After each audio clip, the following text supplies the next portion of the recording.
and welcome to the Commentary Magazine Daily Podcast. Today is Friday, April 18th, 2025. I am John Podhoretz, the editor of Commentary Magazine. With me, as always, executive editor Abe Greenwald. Hi, Abe. Hi, John. Senior editor Seth Mandel. Hi, Seth. Hi, John. Social commentary columnist Christine Rosen. Hi, Christine. Hi, John. And joining us today, our contributing editor and host of the, and I just explained that I'm very sleep deprived today, so it's Blank History. What is the Breaking first word? History. Breaking History podcast, the essential podcast that tells the story of the 20th century, and in fact, in the current podcast dating back to the 19th century and before, Breaking History, Eli Lake, our contributing editor. Thank you so much for having me, John. It's great to be back. You bet. So if you want to know how trade wars become real wars, you should listen to Eli's latest podcast, which is about the opium wars that broke out between Britain and China in the 19th century and were indeed very brutal and have many fascinating parallels to the current situation between the United States and China and what it is that we should be aware of and frightened of if we continue down this path. But I was thinking maybe we would start with Christine and Seth and their articles in our May issue of Commentary, now available for your perusal, enjoyment, excitement, depression, and enlightenment at commentary.org for all subscribers. And if you're not a subscriber, shame on you. Subscribe. What's the matter with you? You coming here for free like a bum. You're a bum. Stop being a bum. Go subscribe at commentary.org. Very simple. Shame-based advertising. I love it. This is great. What can I do? What can I do? Okay, so Christine, your column this month deals with an interesting issue in light of maybe the most disturbing story of the week to me, or certainly the most disturbing sort of social celebrity story of the week to me, which is the Elon Musk baby machine that the Wall Street Journal delved into, I think, on Monday, explaining that he has had at least 13 children, and others think that he has had many more. This is a eugenic, almost self-consciously, a eugenics experiment in spreading the genius of his seed to as many people as possible to create a new generation of cognitive leaders with many different women. And he appears to be building a compound on which they can all live together. It really does sound Bond. It's like some kind of joke Bond villain story. It's kind of the story of Moonraker, in fact, the 1979 Bond movie, where Hugo Drax is going to blow up the Earth, and he's got all these women on the spaceship that he's going to fly to wherever he's going to fly to, and like create a new universe. Christine, your piece is about these companies, Silicon Valley companies, that are promising a form of prenatal testing, the purpose of which is to, without them saying so, eliminate the imperfect, shall we say. Yes, it's speaking of history repeating itself. It is the company that a lot of people might have heard of at this point is called Orchid Health. There was a big story in the New York Times last Sunday about them. They advertise as being about health and wellness, very much in the vibe of the current cultural milieu. But what they're doing is consumer eugenics, and they promise a whole bunch of screening of genes that are in many cases not linked. There are certain genes, single genes, things for Tay-Sachs and other horrible diseases that you can screen. You can do pre-implantation genetic diagnosis of an embryo that has been created through IVF, and you can make sure that you do not have a child who has these always fatal conditions. So we've had that around for a long time. This is new. They are screening for a wider range of things and promising potential parents something they can't deliver on, which is your kid will never be obese or autistic or intellectually compromised. They have all kinds of interesting euphemisms they use. Basically, they're promising you super children. And they also encourage sex selection, so you can choose the sex of your child. All of these things are allowable under the law, but as a matter of ethics are highly questionable. But what I was so fascinated by is the way they're marketing this to people. They're acting as if, and the woman who started Orchid Health writes frequently on social media, as if she's a sort of crusader for health, like she's Jonas Salk or something. But no, she's actually just selling a very dubious product, very eugenic product to very wealthy people who want to create perfect children. She talks about how her mother had a degenerative genetic eye condition and that she started the company so that no one else would have to suffer like that, seeming to miss the irony that if we embrace this model of childbearing, then people like her mother would never be allowed to be born because they would be just that those embryos would be destroyed. So the reprotect movement, of which Elon Musk is kind of on the periphery as a pro-natalist, creating his legion, that is it's an interesting cultural theme in Silicon Valley. These are the people who want to cheat death, but they also want to control the quality of their children from the very earliest moments of conception. And she really would, and many people in Silicon Valley embrace this idea that sex is for fun. Having children, though, is science, and you've got to make sure that you're breeding the best children. And all of this, for people who've studied history, know has lots of echoes of a very dark time when the control of reproduction and the elimination of the so-called unfit was prominent in our culture. Now, This, the state, but then it was the state doing that. So their argument is it's fine as long as people choose it, and that's what I'm pushing back on. Is it really fine if people are choosing this? we should say that this is actually the topic of your doctoral dissertation. Yeah, I did write about the history of the eugenics movement. And so, there are big differences between now and then, obviously, and the state isn't involved. In fact, this is a Wild West, and the U.S. has the most unregulated fertility industry on earth. That's why we get a lot of tourists from countries like the UK, where there are more restrictions. So, but for me, it was really that this entirely new generation of young people who are about to enter the age where they're going to have kids, their attitude is very much shaped by the world they grew up in. And they do want kind of on-demand everything. And they want to be able to choose whatever they want. They want everything highly tailored and personalized. And they're going about childbearing if they have the wealth and the inclination to do so. They are doing that with childbearing now. And that should concern us because it's a very commodified understanding of what it means to be a parent. And it's a very worrisome trend when you see that it butts up against, again, in Silicon Valley, some really questionable race theories and very eugenic-minded discussions of who should have children and who should not. Christine, how does it work? Like, So how do you guarantee certain genes don't get into your kid? So by they aborting babies. Just to make this clear, it's reproduction only them through IVF. You have to use IVF. Yeah. They do a whole bunch of screening. Now, and then they give you a printout that gives you risk assessment. So they can say, look, if it's a clear single gene trait like Tay-Sachs or Downs, they'll tell you that. But then they have a whole slew of other things they look for that aren't single, that are multi-genetic impact that they can't promise, but they give you a risk assessment. So then the parents look at all the embryos they've created, and the one with the best risk score is the one they're supposed to implant, and the rest are destroyed. And if I can have a follow-up. I think I'm with you, and I haven't read your piece yet, but I'm going to read it. On this sounds ghoulish. But how do you're not making the argument like some people would say we shouldn't cure blindness or deafness because that's like a naturally occurring thing in human beings, and it's whereas I kind of find that to be like a ridiculous argument. So like, how is it distinguished from that? Well, you're eliminating, just if I could, because I want to tie this to RFK Jr. yesterday talking about autism. So you're eliminating blindness. You're eliminating deafness. You are not curing it.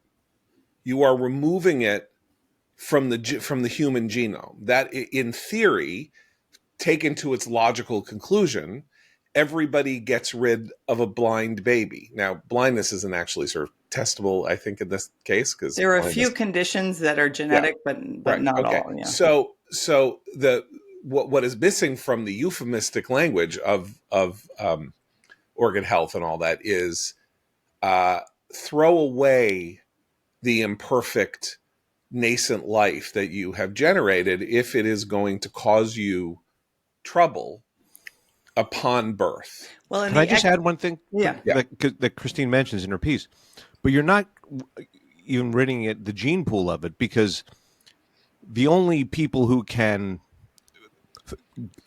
abort their imperfect embryos have to be able to afford it.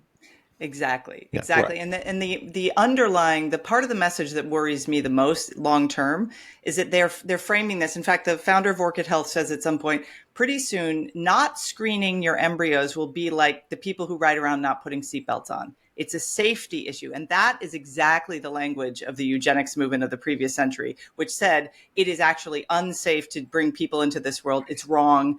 And we have seen this. We know this to be the case because if you look at what happened with children with Down syndrome, because they have they've been totally eliminated from some countries.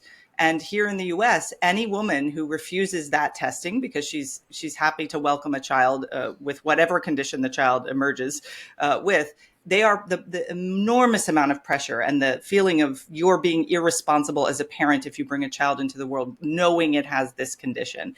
And this is all occurring at the same time that the lifespan for people with Downs has doubled. I mean, it's now an average of 50 years old, which it wasn't not very long ago. So that's John's distinction is important. These people crusade as wanting to cure the world of disease, but actually what they're curing the world of are people who have conditions that don't make them so-called perfect by the standards of their own measurement. That's why it's important to add in the controversy that erupted yesterday, the day before yesterday, with a speech by our Health and Human Services Secretary and, of course, anti-vaccine lunatic Robert F. Kennedy Jr., who wants to create or is creating a program to examine 6 markers for autism and where they come from. Obviously, as part of his crusade against vaccines, which I want to remind people, the argument that vaccines cause autism was on the verge of being accepted in a great many places in the late 90s and early 2000s until it was discovered that the study on which all of this was based by a British doctor named Andrew Wakefield was invented, was a fraud, and that there was no such data. There were no such data, and he went to prison for committing this fraud. All we know is that the diagnosis of the number of people who are called autistic or are on the spectrum has skyrocketed in the last 50 years. That's what we know, or 60 years, and that is congruent with the adoption of a universal vaccination regime with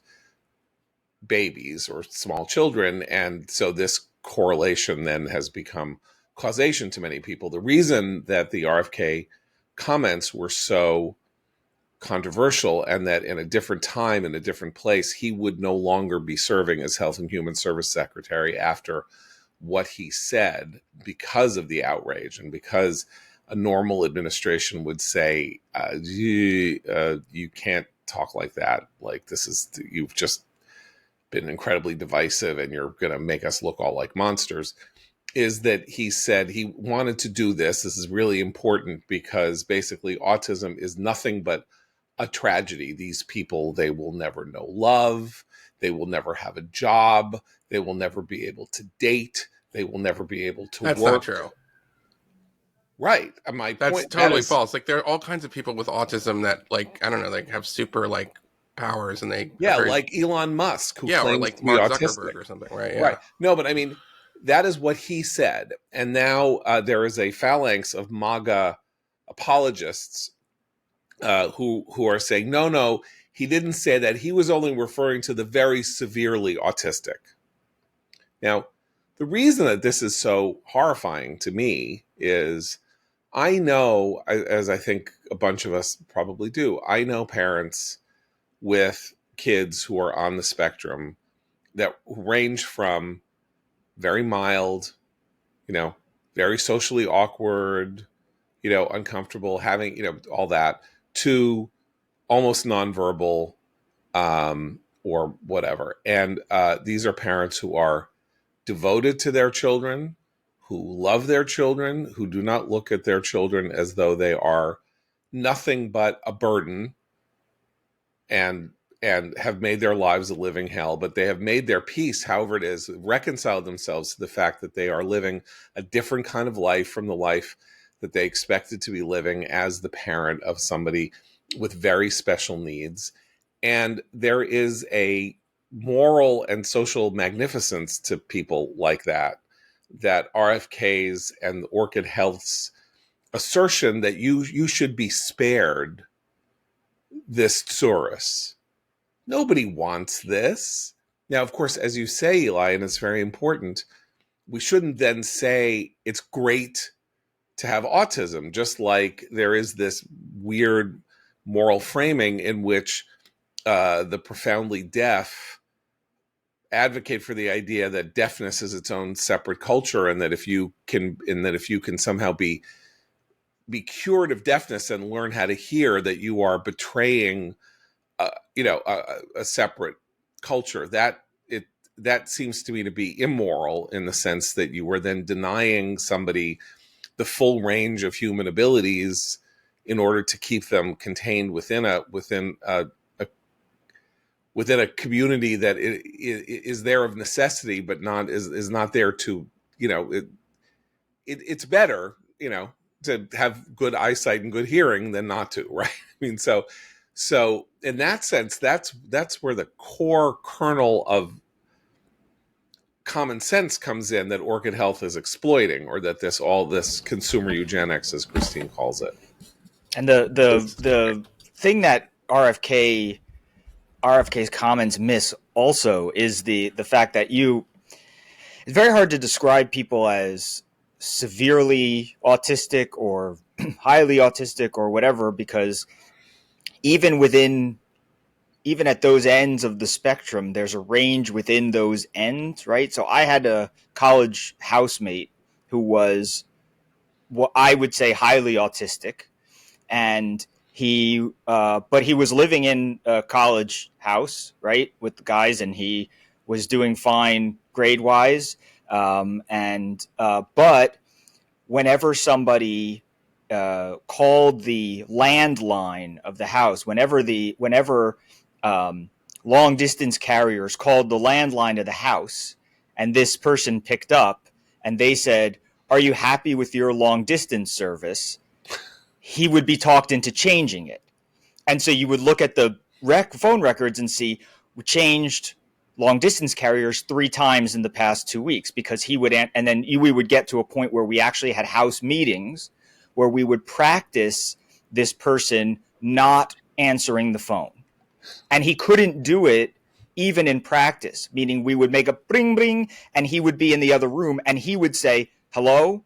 when the whole point of the skit was to practice not doing anything. So he was obviously both clearly autistic and also highly functioning enough to be living on his own, with these kids in college. And so that's the other thing, is that there's the RFK comment sort of presented as, well, the more autistic you are, or the more noticeable it is, the more violent you are likely to be, or the less likely it is that you'll be able to go to the bathroom on your own, things like that. But it's complicated at all ends of the spectrum, and that's what makes this so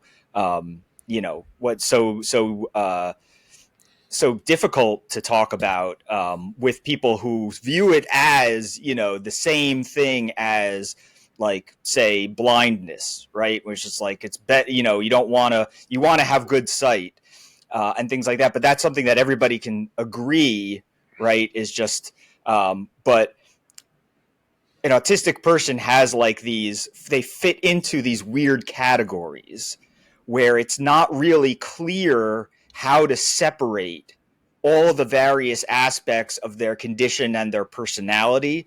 And it's really tied together much more than just, this person is fine but has this condition. Right. Well, biodiversity is a very big issue in the world of bioengineering, right? So we have these weird examples of what happens when Mendelian genetics go too far. When you take plants, or you do, and you bioengineer them to strengthen them or do whatever, this or that, and then as a result of the efforts that you make, you destroy the plant, or you create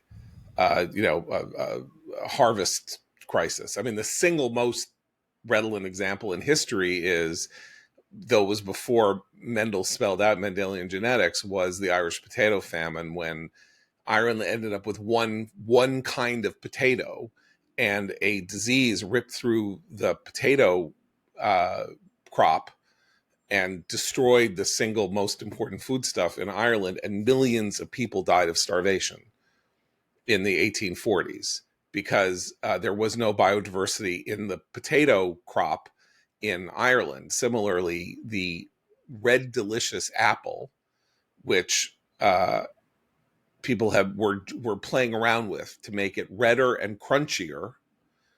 As they were doing so, they made it redder and crunchier, but the flavor of the apple disappeared. And because of the aggressive way that plant genetics functions, the new, hardier, genetically modified red delicious apple not only emerged as an mostly inedible thing, but overtook the rest of the red delicious apple crop. And that apple doesn't exist anymore because its genetic structure was totally altered planet wide. So we now have other apples like Honeycrisps and others that barely existed that came to take their place. And humankind is no different. You start selecting out. This is the whole thing with CRISPR and genetic modification, all this. We don't know what we're going to be turning on and off if we start turning on and off genes, or if we imagine eliminating, again, autism, right? In that sense. And you don't get an Elon Musk. Now, maybe right now people... Go ahead. So, yeah, no, I mean, part of this is that there are a good number of cases of people with autism who have extraordinary abilities. I'm not talking about the sci-fi stuff, the Rain Man, the counting, can win in casinos because but like there's an Israeli intelligence unit, I think it's 9900, which is about that focuses on visual intelligence, and they recruit a lot of Israelis with autism, because there's a prevalence of being able to perceive visual patterns in a way that others cannot. So you'd be talking about losing some actual amazing people. Yeah. We've run this experiment with pharmaceuticals and mental illness. I mean, Van Gogh would have probably been heavily medicated in the 21st century, and that means perhaps he wouldn't have created what he created. Maybe he would have not. Again, this argument of how do we end suffering and alleviate suffering without altering what it means to be human and the expectations for future human beings. And that's really where, and I think this is another thing about our culture right now. We are very hesitant to make the moral argument against this stuff. I mean, we're doing it right now on this podcast, but I think culturally it's very difficult to say, actually that's morally wrong to want to choose the sex of your child, because you're robbing that child of its open future, because your expectations for what a boy will do or what a girl will do is already set them on a path that means your parenting style will be informed by your ability to make that decision. And I think that is a moral choice. They're framing it as a health choice or as a way to have a more flourishing life for your children, but that's not entirely what it is. So it's very important to think about what we lose when we meddle in this way, as well as what they're promising we gain. Christine, can I ask a question about that, a follow up on that? Because I'm wondering, in all your research, if you came across a discussion of what can happen to a person who has been gene selected in that individual way, right? And I mean this seriously, but there was, a few years ago, the guy who created was it Labradoodles or Golden Doodles, said that it was his great regret of his life. And he spoke as if he were Dr. Frankenstein. He had said he had created this, and, they have sometimes mixed breeds. They may have shorter lives. They may have congenital hip problems, whatever it is. But he said that he did this for one friend who had allergies, and needed a dog. And he's like, well, here's a clever way to do that.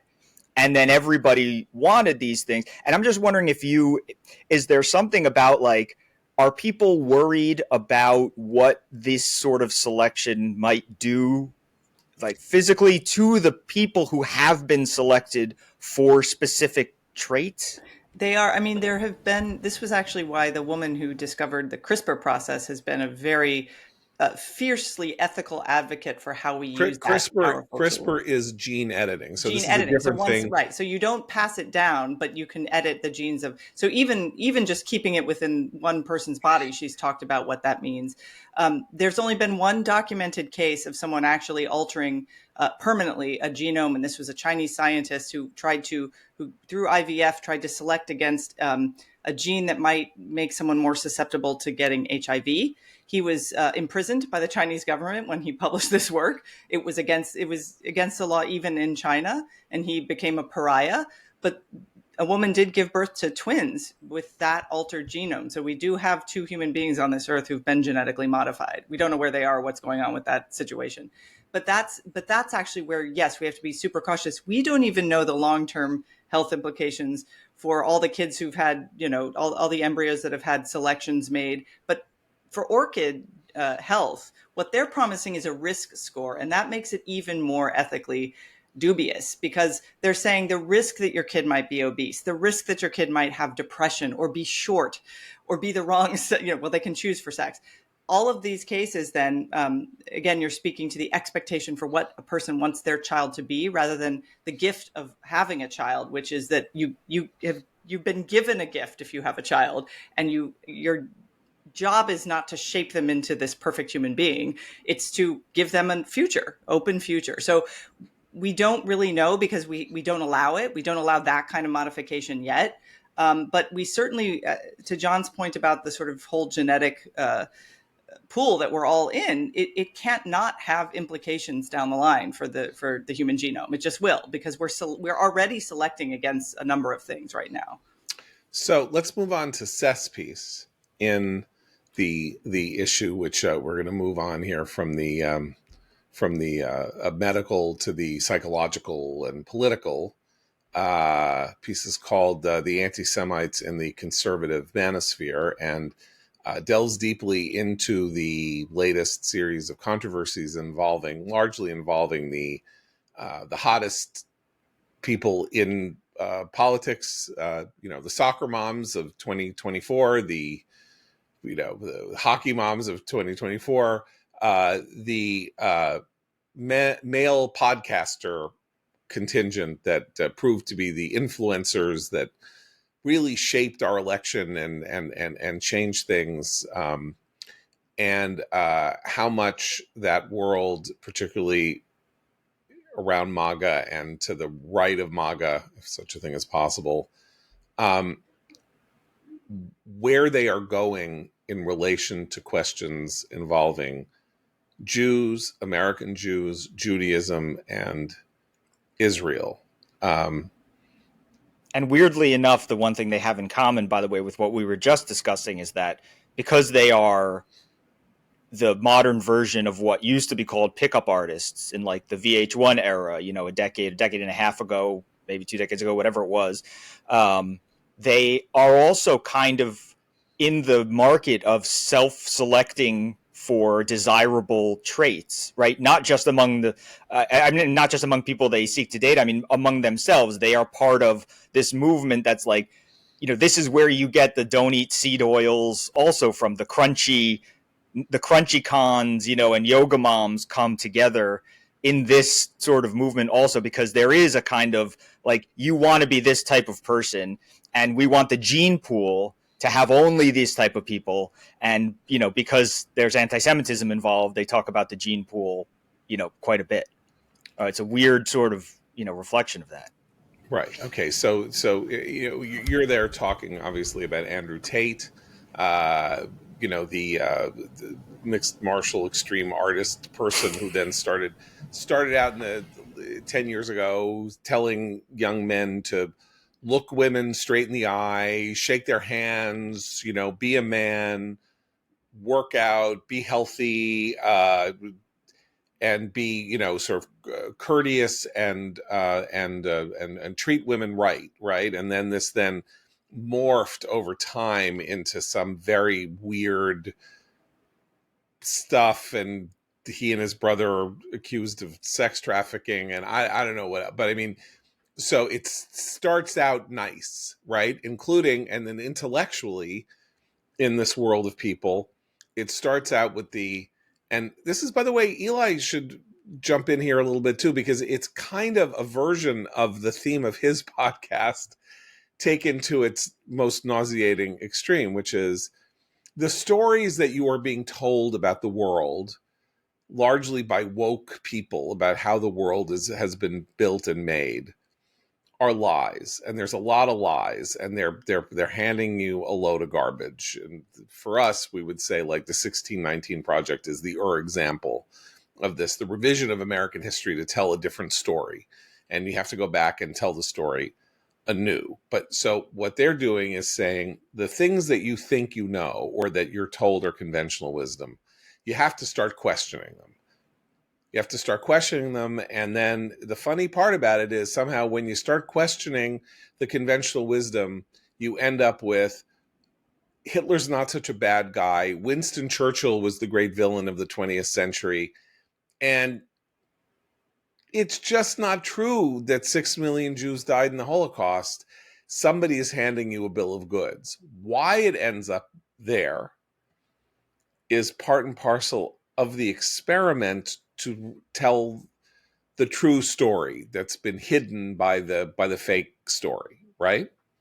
Well, if I, in my own defense here, I would just say I'm different than this guy Daryl Cooper. Well, of course you are. No, I'm I'm not saying attacking I'm different you. because of we both read books. He reads David Irving about It's World not. War II. It's not. I It's read not Andrew totally Robbins. clear that he Right, no. also reads books. No, Right. he It's not does. clear that he reads books. He's just He reads asking Pat questions. Buchanan and David Irving, and he says, I've discovered a forbidden history, and I'm going to tell the forbidden history, and this is what they won't tell you. Right. My conceit is not necessarily that every show I'm trying to, correct the woke left. My conceit is I love reading history, and I want to, and one of my inspirations for the podcast is Dan Carlin, who does a different kind of podcast. They're very long, but what Dan Carlin says, and I kind of consider this my ethos as well, is I'm not an historian. I have too much respect for what historians do to say I'm a journalist, but I only read the best historians. Meaning, like I'm working on a couple things right now, but like I go back and I try to read like Will Durant, or I don't know, Andrew Roberts is another example. Whereas his books that he reads are the cranks, and he's recycling the crankery of Right. of like non-historians or bad Okay, so we historians. need to introduce, because Yeah. you brought this in at a secondary level. So Yeah. one of the figures in this Manosphere, or one of the interviewees that has now become popular in this round robin Manosphere of podcasters that you talk about, is Daryl Cooper, who is known on social media as Martyr Made. And it is Martyr Made, and so as Seth describes, Martyr Made appears on Dave, I mean, I don't know what the sequence is. He appears on Dave Smith's podcast, and Dave Smith hears, and then Joseph Goebbels hears him on Dave Smith's podcast and has him on the Joseph Goebbels podcast. And then, of course, because he loves no one more than Joseph Goebbels, Tucker Carlson has Martyr Made on his podcast, which then explodes him into the, sort of like into the Empyrean. And this guy who was arguing that the Holocaust didn't really happen, the Nazis only just had trouble feeding all the people they had taken prisoner because they didn't have enough food, and Winston Churchill was the great villain of World War II, is suddenly tens of millions of people are listening to this who have never heard a word, because they're 17 years old, about World War II before at all. Right. And the way the big coming together here was that did involve Tucker Carlson, which is that Daryl Cooper was on Tucker Carlson's show in the fall, and it went poorly. He was poorly received, by anybody with a brain online watching this.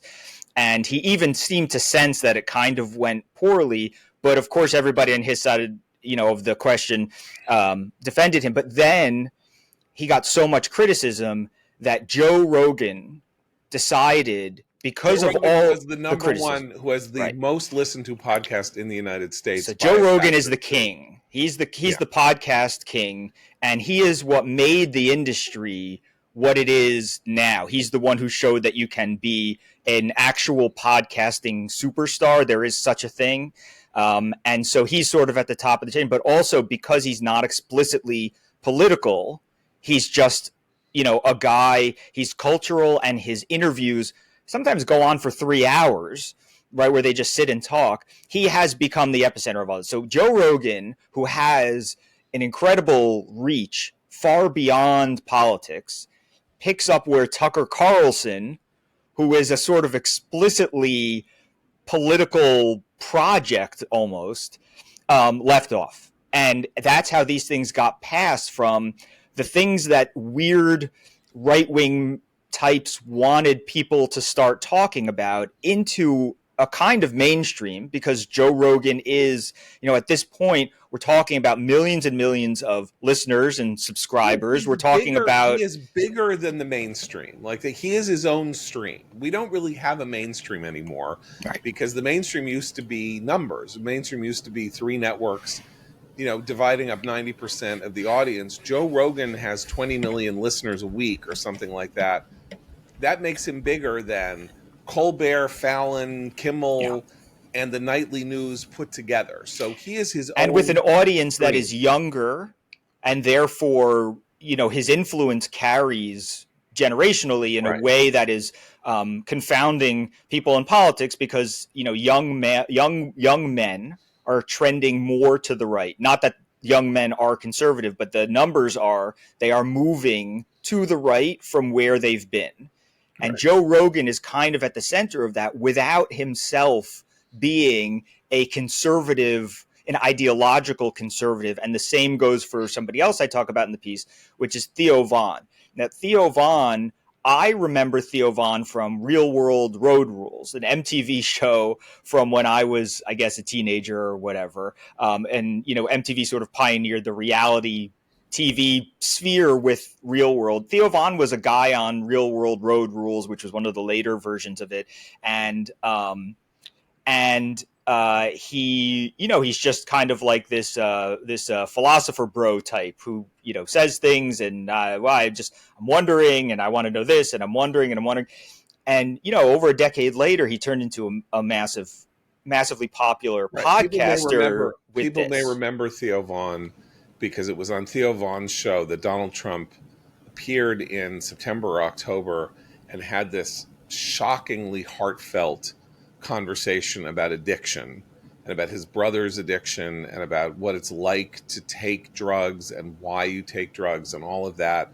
That really kind of blew a lot of people away. That was Theo Von's sort of moment where he was kind of launched. He's nowhere near Rogan, he's not even near Tucker, but he was launched. But the thing about all these guys, and of course the big moment, which you don't really deal with, but is our friend Douglas Murray appeared on Joe Rogan with Dave Smith. Dave Smith is a comic. What's he called? Comic Dave Smith, which means Allegedly. He played at a Chuckles in Wichita once. Joe Allegedly Rogan, by the way, was a stand-up comic who was on my friend Paul Sims' sitcom News Radio, and then was the host of Fear Factor, and then bulked up, steroided himself up, and I don't know, became a mixed martial arts. He was always very into martial arts and fighting, right. and actually he tells, according to Rogan, the story is that early in his career he knocked somebody out so hard that it turned him off from competitive fighting, because he thought it was just so brutal. But he's maintained the interest enough to be a commentator on UFC, but it is very important to note that Rogan was a comic, Dave Smith was a failed comic, Rogan was a successful comic. Just like Jon Stewart somehow moved from the world of being a comic into the world of being a commentator, and so did Jimmy Kimmel, who was on, who Mr. Woke himself, who was on a pretty repulsive show called The Man Show on Comedy Central, which was a kind of nascent version of the Manosphere in its focus on TNA and stuff like that. They all come out of stand-up, so they have this intimate relationship with the microphone that they're talking to, as though they're talking to a small crowd. And Adam Carolla was his co-host on the Man Show.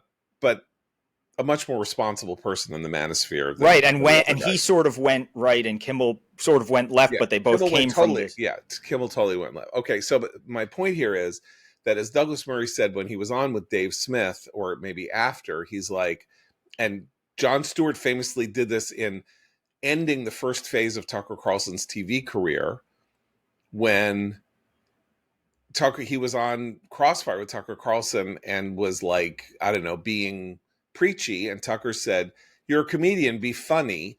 And Stewart, because you don't heckle a comedian, because this is what they do for a living, Stewart was like, "Hey, I'm a comedian.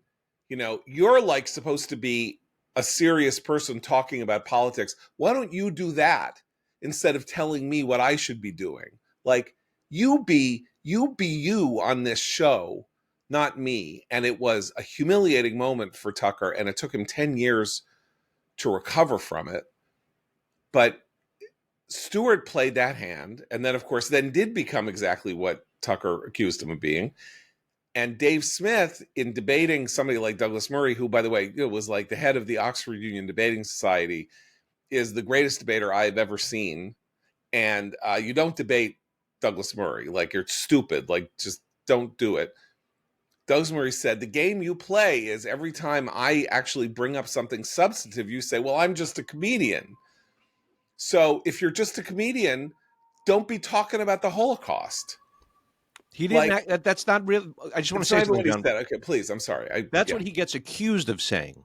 Well, okay, fair enough. He didn't say, if you're a comedian, don't talk about it. He said, why do people like you, Joe, talking to Rogan, only have comedians who don't know anything talking about it? Fair enough. I'm sorry. Yes, that's okay. No, because when he would criticize, what's his name, Dave Smith? These are people I only heard of like 2 weeks ago for the first time. So he criticizes Dave Smith, and then Dave Smith will say, "Oh, so no one's supposed to talk except experts?" And then Murray says, "No. I'm saying you only have this one side." And then after this whole episode, the Manosphere defenders were attacking Douglas by saying he's just appealing to authority. That's just the argument from authority, which is the exact opposite, or expertise. He's just appealing to expertise, which is the exact opposite. It is the clowns in comics who are using expertise and credentialism to evade criticism of what they do. So after they'll say something irresponsible, and then they get criticized, and then they go, "Well, I'm not an expert." They're the one that are saying worse than that. You got to look to the experts. It's worse than that. I finally get to say it. It's worse than that, Abe, because they actually also appeal to expertise. If you follow their arguments selectively, they will say, "Wait a second, John Mearsheimer wrote a whole book about the Israel lobby." Or they'll say, Jeffrey Sachs, has explained the real reasons why Russia was provoked into invading Ukraine. I mean, I've actually debated some of these people, and they always come back to the experts that they like. And so they're not even saying you're just appealing to authority. That's their debate killer. But there is something else, and I just want to say, because I, for my sins, watched the entire Douglas Murray, Joe Rogan, Dave Smith experience, which was, 3 hours of my life I'll never get back. But I will say this, at the end of it, Dave Smith is no longer just talking about, it's mainly about Israel, Palestine. It's really mainly about the Gaza war. But then he gets into something, it's like a blast from the past. He talks about the clean break memo and the neocons. And I'm like, wait a second, this new right is cribbing their talking points from the 2003 left, and that I lived through that, and I know that stuff pretty well, and I'm like, oh my god, this is the sort of stuff you would see on the Daily Kos messaging board. That Right. it's come back, except now it's on the right. Right. So the world of saying there's a story behind the story that you are not being told, and in fact, the story that you are being told exists to wall off the truth, to create a counter story that isn't true, is not only a hallmark of 2003, it is a hallmark of 60s thinking that in literature came to its apotheosis in two writers. One is Philip K. Dick and the other is Thomas Pynchon. There's a world behind the world that you are not being seen, that you are not being shown, and that then suddenly there are these moments when you can get a real glimpse of what the world is really like, and it turns out you're being manipulated by forces from above that don't want you to know what the true story is. That impulse, that the paranoid literature impulse, then moves inexorably into serious thinking in the form of Brown professor Harold Zinn's People's History of the United States, which is the what if everything that you've been told about American history is a lie? It's been told from the perspective of the monsters who use cheating, trickery, and genocide to get their way. And then they're creating a story. And that's not the true story of the United States. True story of the United States is a font of evil. And as your own podcast prior to this one on Edward Said and Orientalism, his landmark book, suggests, this idea, which is, let me tell you the truth about the history that you're being taught. You've been handed a bill of goods. This originates on the left. It's an effort to break down what you might call a kind of mushy liberal consensus about the story of the growth of freedom or whatever, and from the Enlightenment onward. And now it's just boomeranging back to Seth's Manosphere in the form of, again, like as Abe would say, appeals to authority.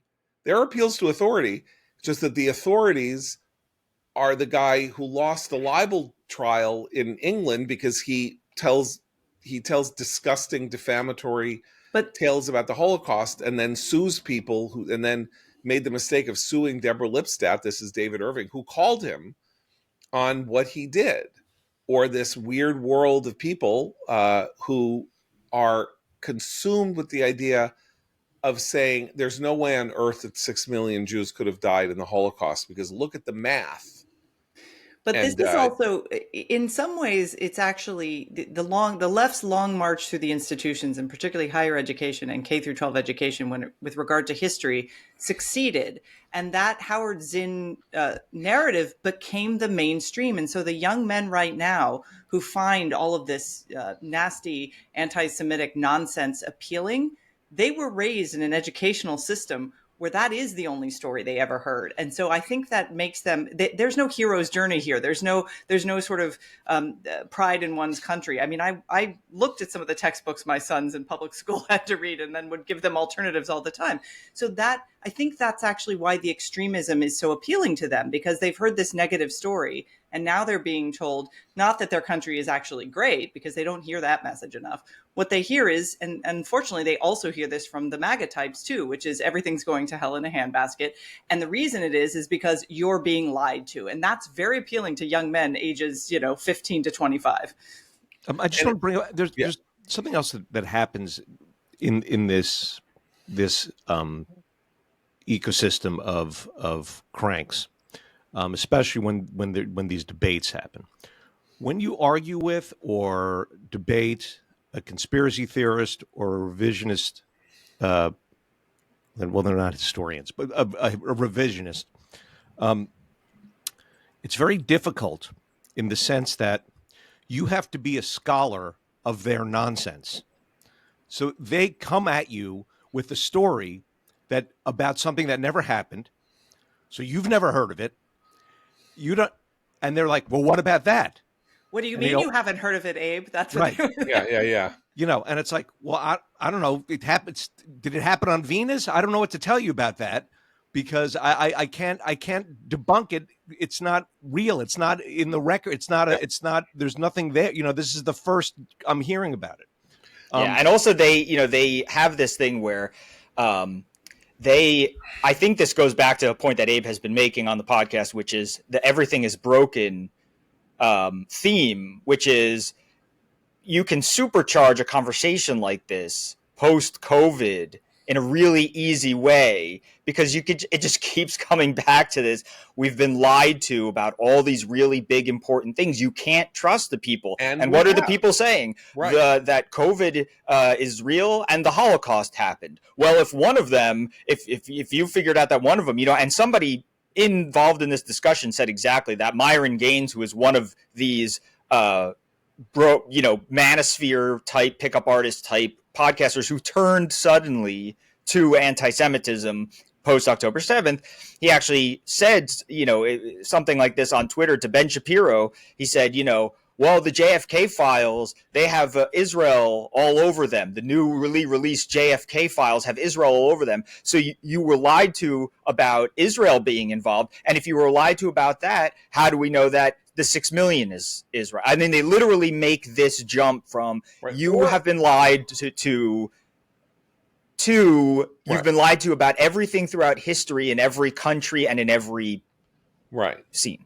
So there's also the literal reverse was said about the JFK files, which was very peculiar how little mention there is of Israel. So obviously somebody went in and cooked the books to take Israel out, because we all know that Israel did it. Whatever that means. On the JFK files, though, there's something there's something hilarious that's going on, which is that the JFK files, and you've done this is another Breaking History podcast that you did, which is this is really I said Thomas Pynchon. The JFK assassination is the text of there is a story that is being buried about the most important thing that's happened in our history. And that much of the conspiratorial thinking, legitimized conspiratorial thinking, comes out of the world of people who were unsatisfied by the Warren Commission's report. By the way, there was good reason to be unsatisfied by the Warren Commission, even though Lee Harvey Oswald did it. But the point is that in JFK conspiracy land, and this is the part I kind of find hilarious, there's already a very well-developed conspiracy world of people who think it was either Angleton and the CIA or it was the mob. And those people already have constructed their own elaborate theories and everything else. So when, these neophytes come in with, it's the Jews, there is a natural sort of thing of like, well, wait a second, you haven't been paying attention. We've been on this for 50 years. Like, what are you talking about? Yeah. It was like, there was never the AIPAC theory, and I was interested in it. Like, what is this? It has to do with the fact that Israel's nuclear program kind of did develop under Kennedy, but that's it. Like, that's it. And like there's all the new thing is that the Israel assassinated Kennedy because he wanted AIPAC or AIPAC's predecessor organization to register as a foreign agent. That's another. Okay. Yeah, I mean, but now we need to go now to the first principles and why this article is so important, which is the fact that anti-Semitism is now being interwoven into this. I wouldn't call it an intellectual vanguard. I'd maybe call it a cultural vanguard of the right and of the very MAGA adjacent, though I remember this is, and it's very important to say this because there are a lot of liberals who are saying the opposite, and it's defamatory and wrong. This is the most pro-Israel administration that we've ever seen. First one, this one, extraordinarily, making huge moves socially and politically in the United States to combat anti-Semitism, has Israel's back. I will not, this whole line that, in fact, Trump is an anti-Semite and is doing it and shouldn't be, we should all be worried and all of that is just disgusting. So but there is this world of people, again, adjacent to him, who are being given some credit for him winning in 2024. And they are moving into open and out anti-Semitism, classical anti-Semitism, according to which this small cabal of a tiny people on this planet who should have no power have, in fact, extraordinary reach, secret extraordinary reach into banking and the media and foreign policy, and Jews are the marionneteers who are running the world. And this is, as one can see, is inescapably, unbelievably dangerous. And it's fascinating that it's risen on the right in the wake of October 7th, because, of course, the dynamic, the classic dynamic of the left and the right being at odds with each other should be leading them to say, well, if Rashida Tlaib and Ilhan Omar think this about Jews in Israel, we should be thinking the opposite. They're bad, we're good, they're communists, we're, not communists.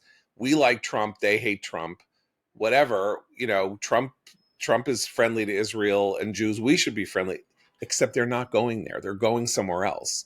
And they're getting marketing support. And part of this, I think, Seth, maybe we can talk about, is clearly it's working because these podcasts are very audience sensitive.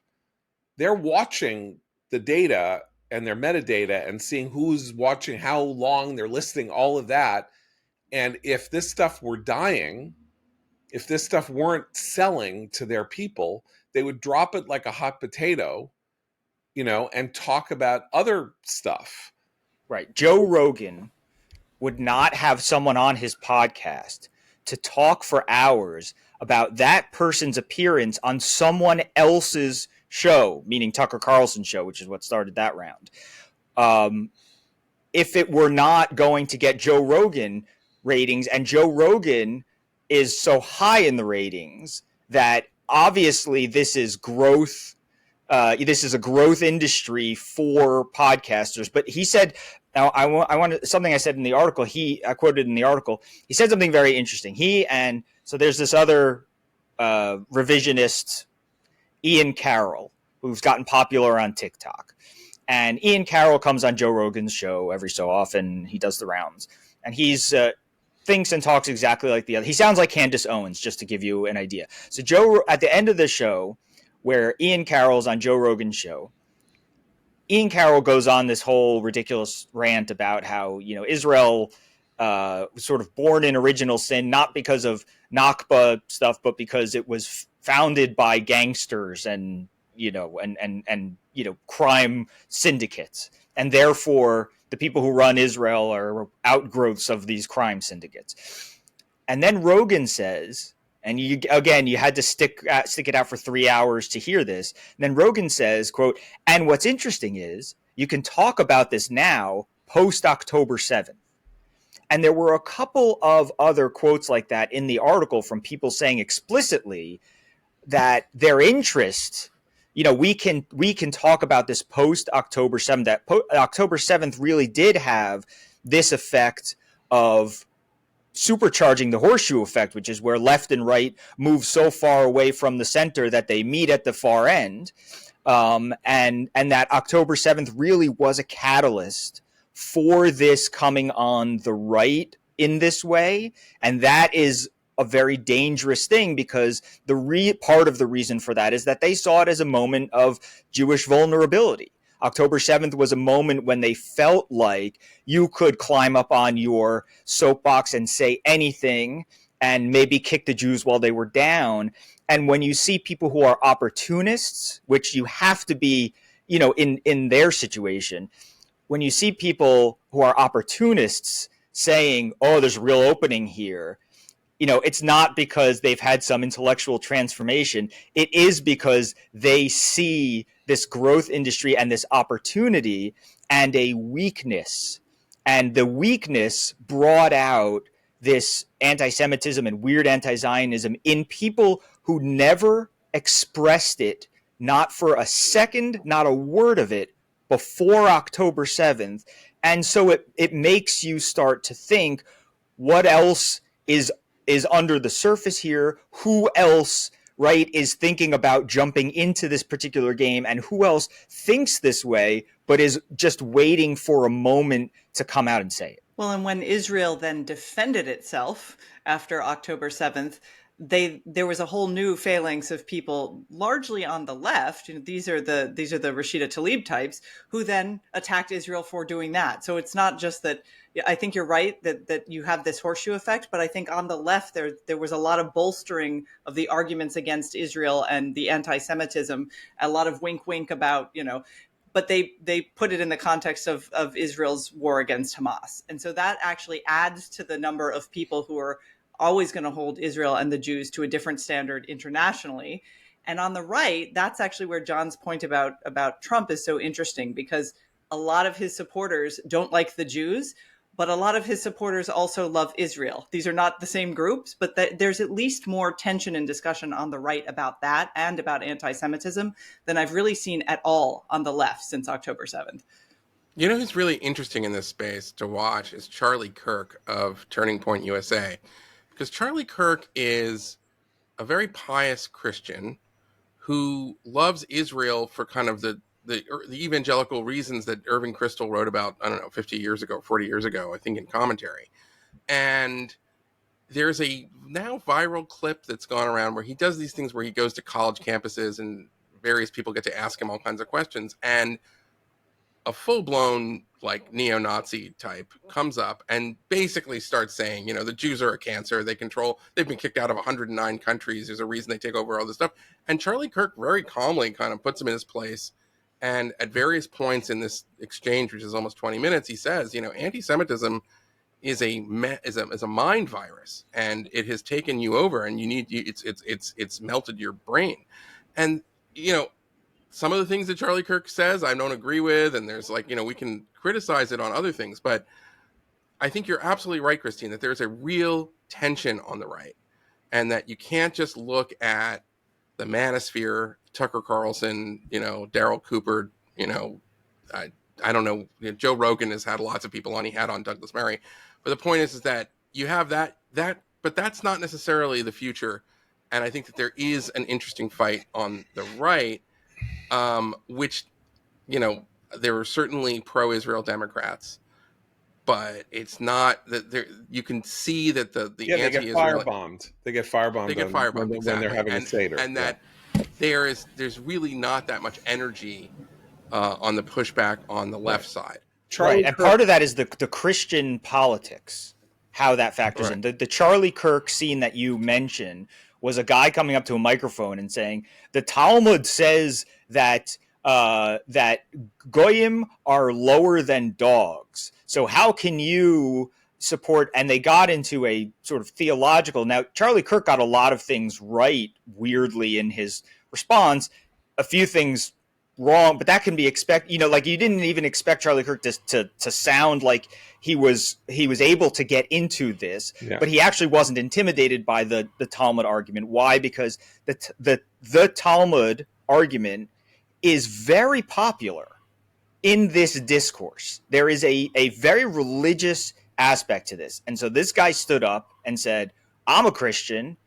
The Jews killed our savior, whatever, blah, blah, blah. And the Talmud says we're lower than dogs. You're a Christian. You go around the country, Charlie Kirk, talking about Christian values. How can you support this?" And Kirk then, goes into, again, as John said, what has long been a standard evangelical defense of Israel, but people really willing to get into the weeds on it. And you see some other stuff, but you see the some of the podcast hosts that I talk about, they will say things like, they'll say something crazy about the Jews, and then they'll say, "In Jesus' name," or something like that. Yeah. There's a signaling, and the sort of internal color war on the right has a very strong Christian political edge, which makes it difficult to wade into at times, because it's a debate over scripture. It's the Christ is King, Candace Owen. It's part of that. That's right. That's exactly right. It's part of right. We need to end on this, because this is very important, and Charlie Kirk's journey is very important. So Charlie Kirk who is essentially the new Jerry Falwell or the new Pat Robertson, in the sense that he is an extern. He is not officially part of the Trump team, but he is the leading fundraiser on the right for other causes. He's young. He's unbelievably successful. And he was tag teaming for several years with Candace Owens. Candace Owens being a black, sort of somebody who was on the left as a kid and then moved to the right. And she went to work for the Daily Wire for Ben Shapiro and had a podcast, very successful. And she and Charlie Kirk did a dog and pony show where they would go around the country, going to campuses and stuff like that. And Candace Owens, for whatever reason, and I'm not interested in talking about her necessarily, but she was one of the first people to go out and out, not only flirt, but go out and out anti-Semite. And Charlie Kirk was like her co-star. Like, it was like, they were on tour together, like Billy Joel and Elton John or something like that. And so there were real questions about what was going to happen with Charlie Kirk, because who was he going to be more associated with? My assumption was that he would go the Candace Owens route, and he has gone the other way. And so I said some nasty things about him a couple of years ago on Twitter that I don't think they were unfair at the time, but I regret. I welcome him into and thank him, Charlie. Thank him for his service.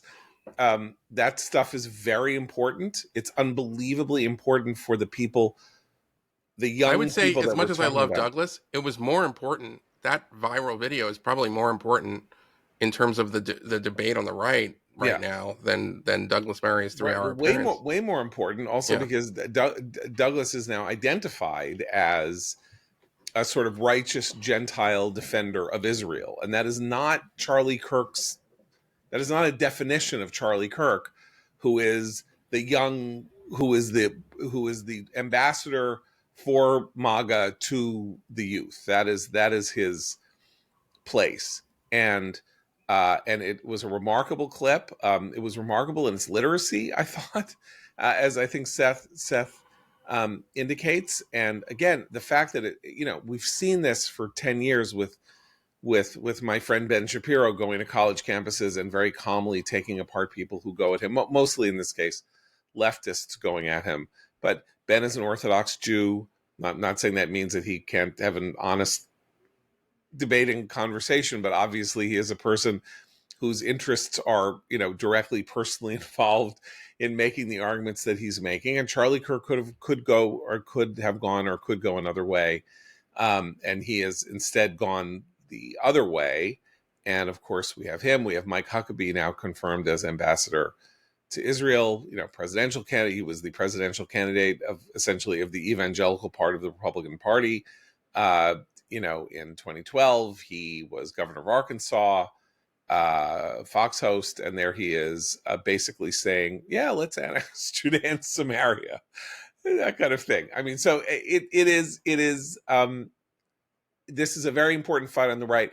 And I think as Christine indicates, the very fact that this fight exists on the right, whereas the fight on the left has all of the energy in defending Israel against these depredations, has gone out of the Democratic Party. They are afraid. They're afraid of this issue. They're afraid of their own. The fact is that you can name two people who make the argument in favor of Israel on the Democratic side, and you're done with the conversation. Yeah, one is a congressman from Queens, and the other is a senator from Pennsylvania. And and they are both. Bill Clinton has done a very good job on this too. Who? To credit Bill Clinton, not the biggest fan, but Bill Clinton. Yeah. In the run-up to the election, went to Michigan. This is true. Yes, he did. True. And made but the sitting case, in, Arafat had every opportunity. He should have taken the deal. That is absolutely true. But I'm just saying, in the world of the people who need to who are trying to garner support over the course of the next 25 years for their political ambitions. As Seth says, there are two people that you can point to: Richie Torres and John Fetterman, and that's about it. And and of course, off visiting and having margaritas in El Salvador with wife beating probable gang member, the guy whose name I continue to refuse to store in my Chris brain. Van Hollen. Oh, you're talking about the Chris Garcia. Van Hollen's name, Garcia. Yes, Garcia.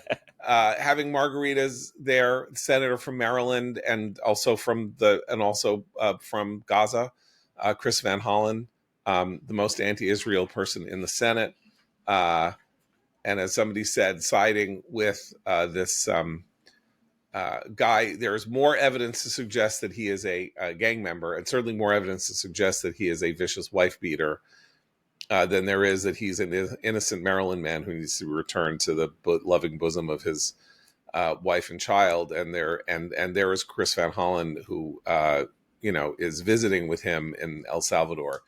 By the way, proving implicitly, oddly enough, that he doesn't look like he's been abused in jail. Mr. Garcia looks fine. Didn't look like he was, beaten up or starved. The whole thing had a Potemkin quality on both sides. Like, clearly they gussied him up for the cameras, but also Van Hollen has his own interest in having this appear to be this dramatic moment where he goes to rescue someone.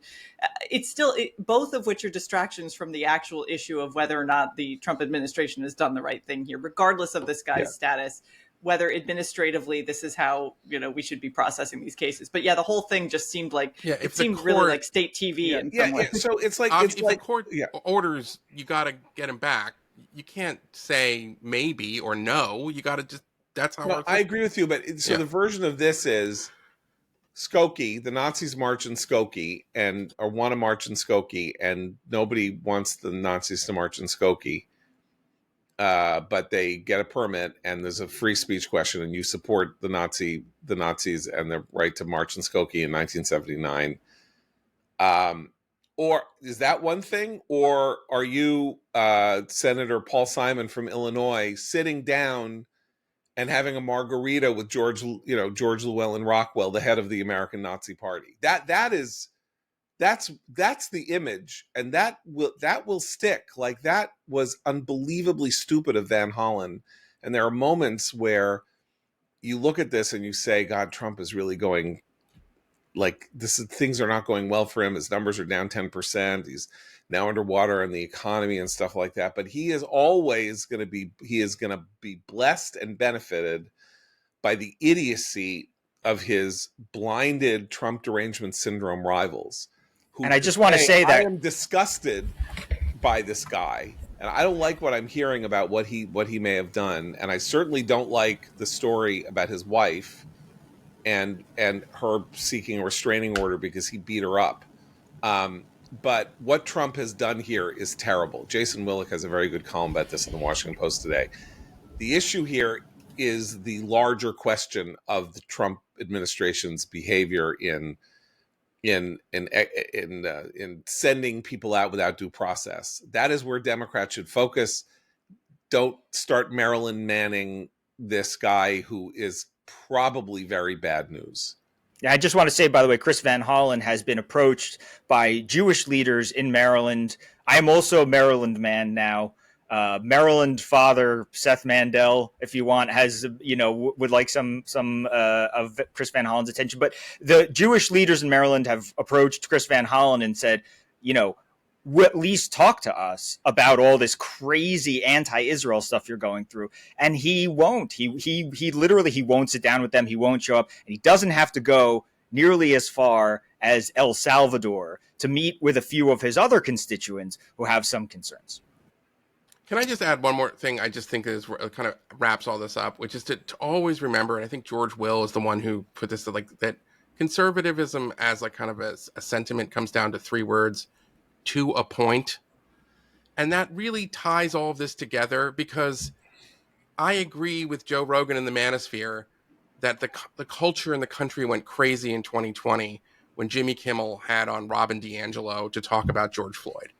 And I agree the 1619 Project was fake history that was being sort of told to us as the new official, history.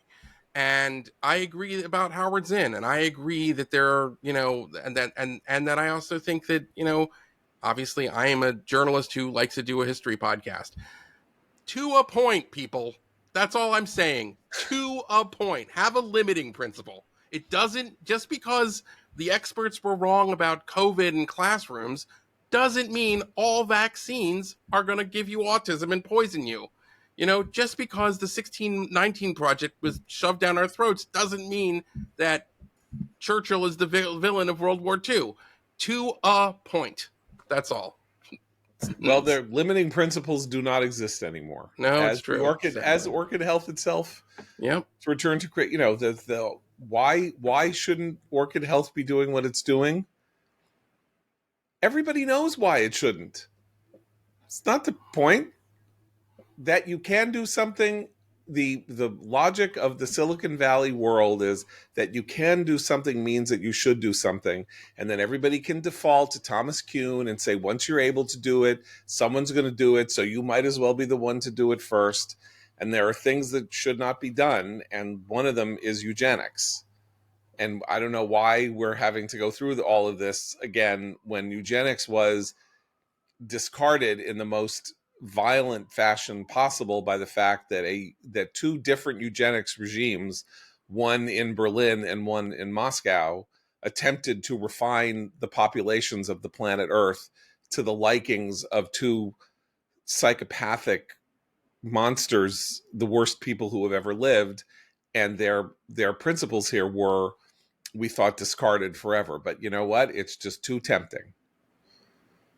It's just too tempting, and to a point, provides a limiting principle, and people don't like limiting principles when what they want is to get their way, and that's the crisis that besets us on both sides, I think. Anyway, here we are. We've gone very long. Eli Lake, as ever, thank you very much. Breaking History. Go listen to his podcast this week about when a trade war becomes a shooting war.